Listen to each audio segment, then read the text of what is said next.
For instance, Black Lives Matter are now calling not just for defunding the police and abolishing the police, but getting rid of prison. Now, there are many people in prison who shouldn't be there, but there are some people in prison who should as hell be there for the safety and protection of society as a whole. So here you have Black Lives Matter calling for the end of prisons. And I've been writing in my books for years that what the cult wants to create is basically, I think one of their documents called it a jungle atmosphere, a jungle society, basically where there is no law, where the mob rules.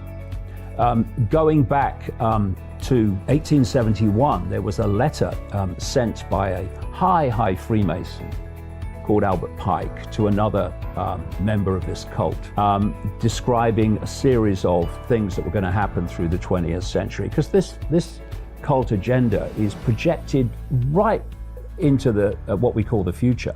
This is why Aldous Huxley and George Orwell were so accurate in describing current events. Because this is why I've been so accurate in describing current events. Because if you can access this projected agenda, then you can predict the future, because unless something comes to intervene to stop it happening, it will happen and you will appear to predict the future. What you're actually doing is saying this is what the agenda plans for humanity. One of the things that Pike said in this letter in 1871 was they were going to unleash the nihilists. And if you look at the definition of a nihilist, it's what's happening now.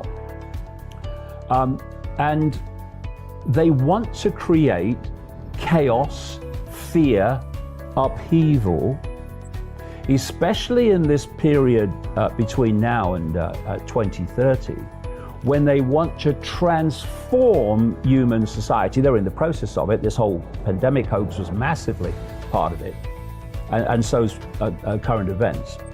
They want to transform human society into an Orwellian global fascist technocratic dictatorship that would make George Orwell wince and say, my God, I underestimated it. Now, while they're doing that, they want the population looking in the other direction. They don't want them sitting back and connecting the dots. They want them constantly reacting to chaos, upheaval. And that's why we've gone seamlessly, and it seems to be like another random event. It's not. It's all part of the same progression, what I call the totalitarian tiptoe. We've gone seamlessly from the lockdown situation into the protests and the riots. So if you go back to Black Lives Matter, what the cult wants is upheaval, fear, and crime, anything that will create chaos and fear among the community. And one of the things they want is to get as many of the prisoners that should be in jail out of jail as possible and into society, so the chaos and the fear and the upheaval can manifest and grow.